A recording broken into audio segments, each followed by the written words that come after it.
PT sessions are known for being trash, and the one I had was no different. This was one of the most embarrassing things in my life. In fact, I have a journal which keeps a record of my actual workouts, and I can look back and reminisce almost.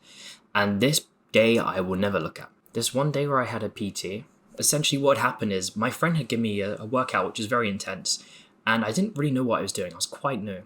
And it gets to a point where the gym owner asked me if I want like a free PT session. Of course I accept it, because why would I not take the opportunity? Oh boy. I go into this chest day, and he's like, we're not going to do the entire thing. At first I didn't really enjoy that, because obviously I wanted to complete the entire thing, but in reality there were 12 exercises. I should not have completed it. We ended up doing 3. But the first thing was the bench press. And I was weak. My muscles were atrophied. And my bench, we couldn't do the empty bar. And then we couldn't do the bar used for bicep curls. That little 10 kilogram bar, we could not do it. And that was one of the most embarrassing moments of my life. Here's the thing I need you to understand. It's almost an actionable step. You can write this down. You are your own PT, your own personal trainer, your own coach. You have to keep learning and getting better and better. And most of the personal trainers out there will actually, they'll go through that course, they won't actually learn much, and they'll learn a lot of the wrong things. They'll get the certificate, and then they'll just start coaching in the gym. They'll probably keep that up for a year, then they'll quit. But what I'm saying is the level of knowledge they have is very, very low. You can overtake them in about 2 months if you dedicate, maybe 3 hours a week to this. And also the thing you've got to realize is these guys never understand your body. They don't understand your progression. They do not have a complete memorization over everything that's going on. When you hire one of these guys, if you ever actually go down that route, the idea is they're helping you put the cherry on top. They're helping you level up. They're taking a look at your form. They're taking a look at what you're doing, and they're giving you feedback. You don't have to accept it. Obviously you know yourself best, and if you've understood the literature and how your body works and your leverages and your biomechanics, if you understand all that, you can reject anything they say, but they are just telling you suggestions. That is their purpose. See, it is ridiculously easy to get these qualifications. In fact, there is a website that sells you personal trainer certifications, the thing that everyone has in the gym. It will sell you one of those for £20.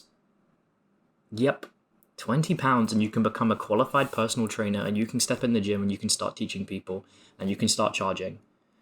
It's absolutely awful. And this isn't the worst of it. There's also a thing that happens in a lot of places where they won't actually need someone to be certified for like the first 6 months. And so they'll have these cycles of bringing in a ton of like 16 to 18 year olds and getting them to train people, getting them to run classes.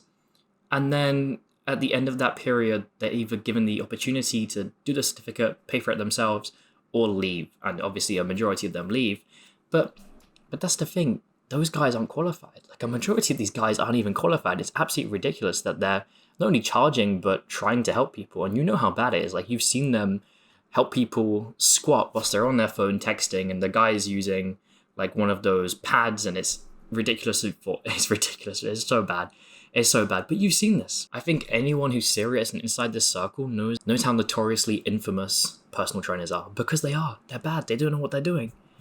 And this probably isn't going to change. Like the real good guys are either self-regulating, where it's just them and maybe they help a few friends, or they're charging a large amount and they're doing online coaching, because you stand out very, very easily when you actually know what you're doing, because your progression is like none other. I've seen way too much.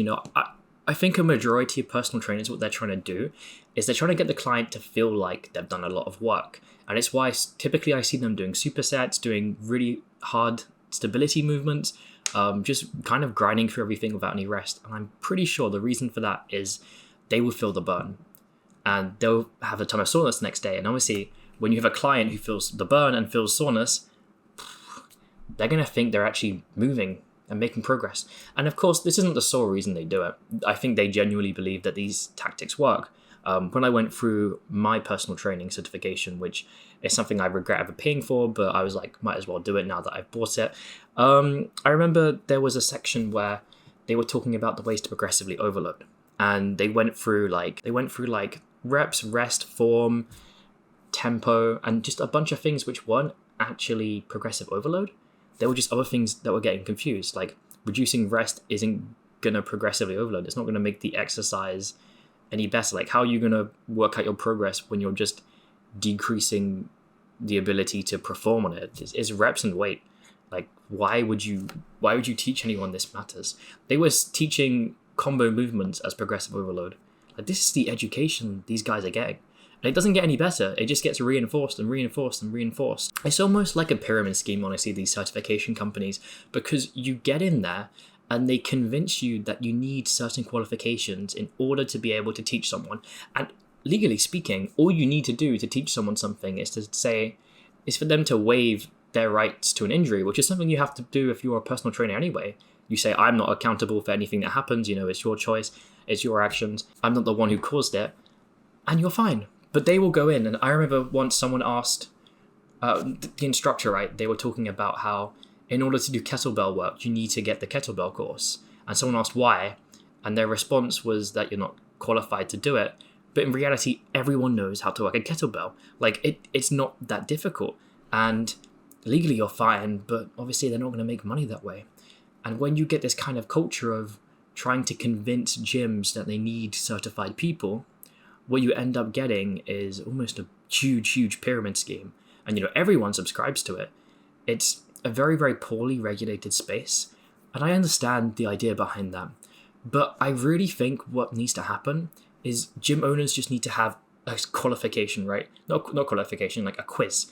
And when you go for the job, you sit down and you literally tick boxes, or you write responses to ideologies.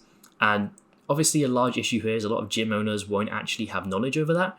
But that's when you find someone who's knowledgeable and you outsource it to them, or you have it compared against some sort of answers booklet. And that's how you get actually good guys who are going to make a ton of change in the clients appear in your gym. Not people with a $20, a £20 qualification that you can complete in 2 weeks. Look, I genuinely do believe that people need someone to help them when they first start.